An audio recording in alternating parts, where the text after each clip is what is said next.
Deer students, how are you? আশা করি ভালো আছো। আমি চৌধুরী রাজু আহমেদ, লেকচারার, তোমাদের সাথে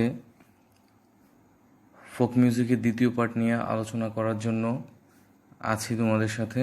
আজকে আমাদের লেসন আইডেন্টিটি হচ্ছে ইংলিশ ফর টুডে, আলিমোর এইচএসসি, ইউনিট 13, লেসন 2। তাহলে আজকে আমাদের লেসন টপিক হতে যাচ্ছে ফোক মিউজিক, পার্ট হচ্ছে 2।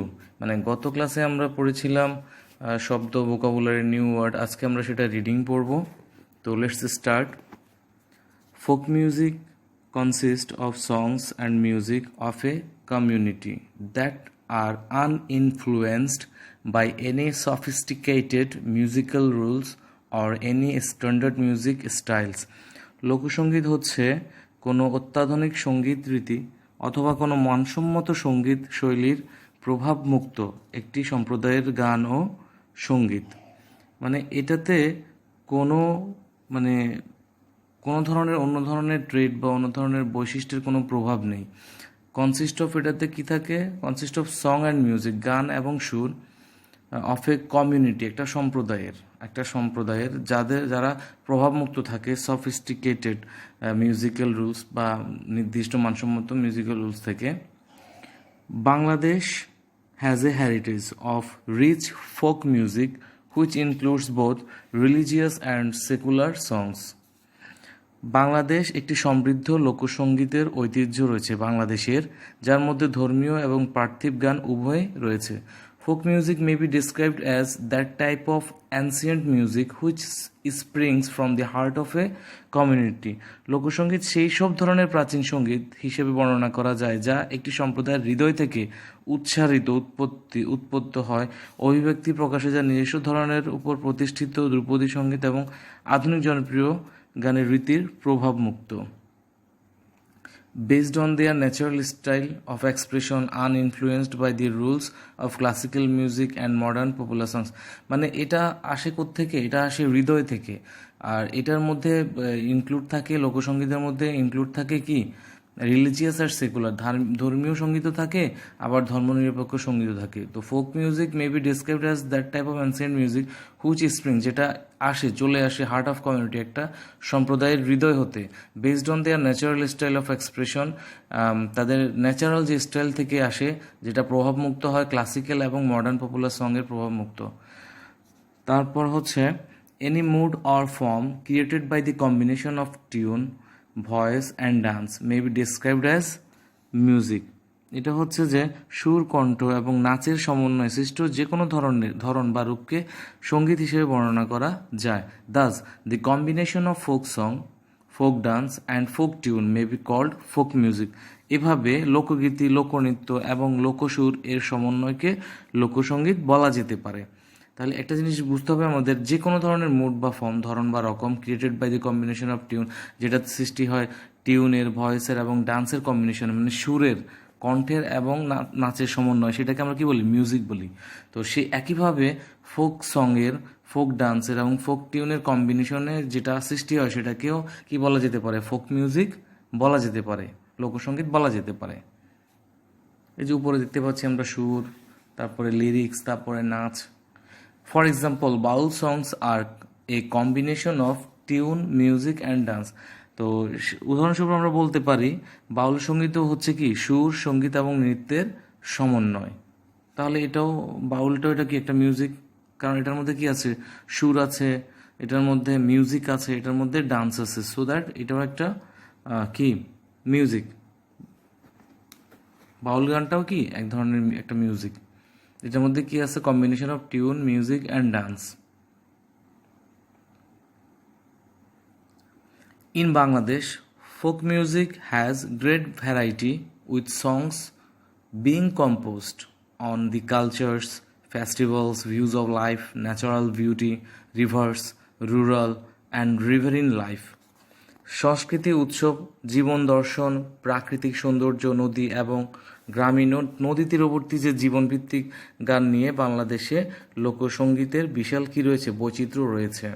This songs are also about social inequality and poverty.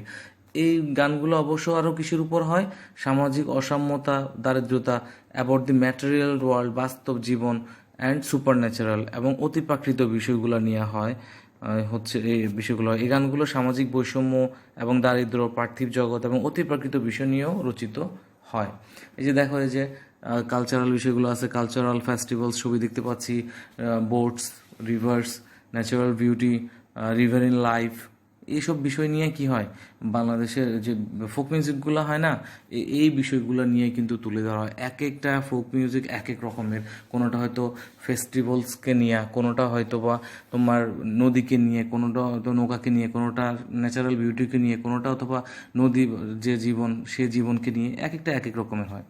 Mystical songs have been composed using with the metaphors of rivers and boats. Mystical নদী এবং নৌকার উপমা ব্যবহার করে আধ্যাত্মিক গানগুলো কি হয়, রচিত হয়।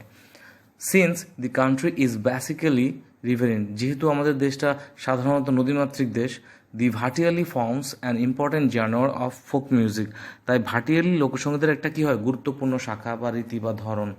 ঠিক আছে, যেহেতু আমাদের দেশটা কি নদীমাতৃক, সো ভাটিয়ালি যে গানটা আছে, যেমন যে আমরা দেখতে পাচ্ছি আমায় ডুবাইলি রে, আমায় ভাসাইলি রে, এই গানটা কিন্তু ভাটিয়ালি গান। যেহেতু নদীমাতৃক দেশ, নদীমাতৃক দেশে যে এই যে নদী নৌকার উপর বসে যে গানগুলা গাওয়া হয়, নৌকা চালাইতে চালাইতে যে গানগুলা গাওয়া হয়, সেগুলোকে ভাটিয়ালি বলে। আর হচ্ছে মরুর দেশ বা বালির দেশ বা শুকনোর দেশে যে গানগুলা গাওয়া হয়, গাড়ি গরুর গাড়িতে বা কোনো গাড়িতে চড়ার সময়, সেগুলো ভাওয়াইয়া গান। তো স্পেশালি সিন্স যেহেতু বাংলাদেশ একটা নদীমাতৃক দেশ, সেহেতু বাংলাদেশে bhatiali forms an important genre of folk music. Folk মিউজিকের ক্ষেত্রে এই ভাটিয়ালি কি করছে, একটা গুরুত্বপূর্ণ শাখা ফোক মিউজিকের।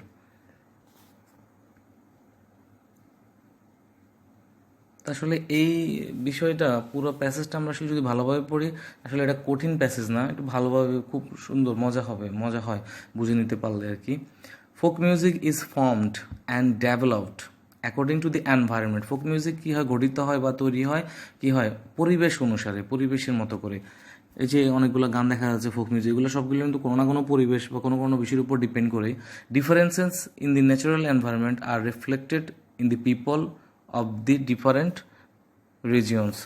এই যে বিভিন্ন ধরনের মানুষের ভিন্ন ভিন্ন এলাকার আঞ্চলিক ভিন্ন ভিন্ন অঞ্চলের মানুষের সাথে প্রাকৃতিক পরিবেশেরও বিভিন্নতা দেখা যায়। The dialects to vary across the different regions. ডায়ালেক্টসগুলো ভিন্ন ভিন্ন এলাকার আঞ্চলিক ভাষাও কি হয়, ভিন্ন ভিন্ন হয়। Bangladeshi folk music does varies from regions to regions. তো বাংলাদেশি ফোক মিউজিকও কি এলাকা থেকে এলাকায় এটা একটা ভিন্নতা রয়েছে। ব্যাপারটা একটু বুঝতে হবে ভালো করে। Folk music is formed and developed according to the environment. Folk মিউজিকটা কি হয়, গঠিত হয়, তৈরি হয় বা ডেভেলপড হয় কি হয়, পরিবেশ অনুসারে। Differences in the natural environment, মানে প্রাকৃতিক পরিবেশের যে পার্থক্যগুলো, আর রিফ্লেক্টেড, প্রতিফলিত হয় in the people of different regions, বিভিন্ন এলাকার মানুষের মধ্যে এটা প্রতিফলিত হয়। এক এক এলাকার রকম চলাফেরা, কথাবার্তার ধরন এক এক রকম, আর সেটা কিন্তু তাদের ন্যাচারাল এনভায়রনমেন্টের মধ্যেও কি প্রকাশিত হয়। দি ডায়ালেক্টস মানে উপভাষা, কথ্য ভাষা, আমাদের আঞ্চলিক ভাষা আছে না, সেটাকে ডায়ালেক্টস বলে। তো dialects are to vary across in different regions, এগুলো কিন্তু ডায়ালেক্টসগুলো কিন্তু ভিন্ন ভিন্ন। সো ডিয়ার স্টুডেন্টস, আমাদের প্যাসেজটা পড়া মোটামুটি হয়েছে। আমরা এখন কি করব, চুজ দি বেস্ট অ্যান্সারগুলো অ্যান্সার করার চেষ্টা করব। যেমন what could be the closest meaning of sophisticated, latest হতে পারে, old, last, past. The word heritage refers to মানে কি air, tradition, legitimacy, intimacy. The word natural could be replaced by artificial, spontaneous, deliberate, wanton. Folk music emanates from form dash of a community background, hard core inside. The synonym of mystical is dull, material, classical, spiritual. এই যে এই choose the best অ্যান্সারগুলো, এগুলো হচ্ছে আসলে তোমাদের বাড়িতে করার জন্য, এগুলো তোমরা বাড়িতে করবে, প্যাসেজটা পড়ে বুঝে শুনে করতে হবে, তাহলে বুঝে যাবে তুমি কতটা বুঝেছো। এরপর আসি বি নাম্বার প্রশ্নে, যে answer the following questions. So what would be the number one question, what do you mean by folk music? Folk music দিয়ে তুমি কি বুঝো, দ্বারা কি বুঝো? What does folk music reflect? Folk music কি রিফ্লেক্ট করে, কি প্রতিফলিত করে? How are mystical songs composed of, মানে মিস্টিক্যাল সংসগুলো কীভাবে কম্পোজড হয়? What makes the bhatiali an important genre? তো এই প্রশ্নগুলো 5টা প্রশ্ন আছে, এগুলো তুমি ভালোভাবে করবা। সো ডিয়ার স্টুডেন্টস, তোমাদের হোমওয়ার্ক হচ্ছে try to answer from the questions of A and B. A and B থেকে যে কোশ্চেনগুলো আছে সেগুলার উত্তর দেওয়ার চেষ্টা করা, উত্তর লেখার চেষ্টা করা। তো আশা করি তোমরা সেটা চেষ্টা ভালোভাবে করবে। আর এই যে সিন প্যাসেজটা পড়াচ্ছি, আসলে তোমার ব্যাপার হচ্ছে এতগুলো ছবি দিলাম বা একটু বুঝাই বললাম, অর্থ লিখলাম আগের পার্ট ওয়ানে। তো আসলে এই সব কিছুরই মূল উদ্দেশ্য হচ্ছে তোমাকে পড়ায় ফিরিয়ে আনা, তোমাকে এই প্যাসেজটা, এই পার্টটা ভালো করে বুঝিয়ে দেওয়া। এখন তখনই আমাদের এই চেষ্টা চেষ্টা বা প্রয়াস সার্থক হবে যখন তুমি বাসায় ভালোভাবে পড়বা। আশা করি মনোযোগ দিয়ে পড়বা, ভালোভাবেই পড়বা। তো ডিয়ার স্টুডেন্টস, আজকে এই পর্যন্ত। স্বাস্থ্যবিধি মেনে চলবে বাসায়, হাত ধুবে বেশি বেশি করে। তারপরে হচ্ছে যে বাসায় মনোযোগী হবে। ফার্স্ট ইয়ার স্টুডেন্টকে বলছি তোমাদের সেশন শুরু হয়ে গেছে, আর সেকেন্ড ইয়ার স্টুডেন্টসরা তোমাদের সেশন প্রায় শেষ। So be attentive and be regular in your study, otherwise there would be no way to be successful. ভালো থাকবে এই আশাবাদ ব্যক্ত করে পরবর্তী ভিডিও লেসন দেখার আমন্ত্রণ জানিয়ে বিদায় নিচ্ছি। আল্লাহ হাফিজ।